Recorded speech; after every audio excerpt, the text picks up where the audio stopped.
Stop everything, because what I'm about to tell you could change the future of Formula One. Redefine Red Bull's power structure and quietly decide whether Max Verstappen stays or walks away. Behind closed doors, while fans were celebrating one of the most insane comebacks in F1 history, Red Bull's CEO just dropped a sentence so cold, so revealing, that it sent shockwaves through the paddock. No one is above the famous "Can we sell?" Not even Max Verstappen. Let's rewind for a second. The end of the 2025 season nearly gave us one of the greatest comebacks the sport has ever seen. Max Verstappen missed his fifth world title by just 2 points.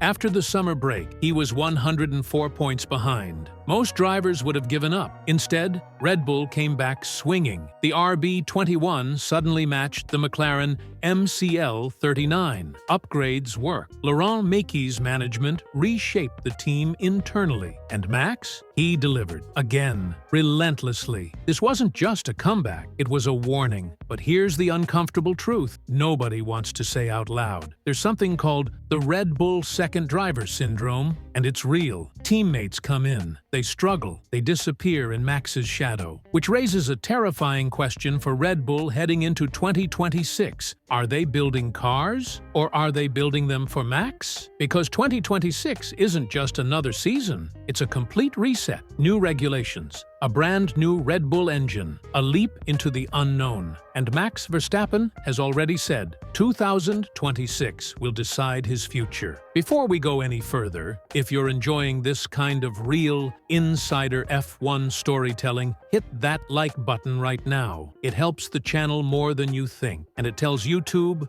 you want the truth behind the headlines. Now, here's where it gets really interesting. Red Bull CEO Oliver Mintzlaff finally broke his silence. No performance clause in Max's contract, he said. He sees how much we're investing. He sees the atmosphere change. I'm convinced he'll finish his career with Red Bull. Strong words, confident words. But then came the line that changed everything. When asked what happens if Red Bull isn't a top team in 2026, Mintzlaff replied, "Maybe we'll be second, maybe third." And then the bombshell. "In our company, there is only one boss, and it's the famous 'Can we sell?' Translation, no matter how great you are, Red Bull is still Red Bull first." For years, fans believed Max had become untouchable, that the team revolved around him, that Red Bull bent to his will. Mintzlaff shut that down immediately. No special requests, not from Max. Not from his manager, not from Jos Verstappen. But here's the irony. Red Bull allows Max things no other team would. Endurance racing, unmatched freedom, a car built around his feedback. Would any other team give him that level of control? That question alone might be keeping him in Milton Keynes. And then came the moment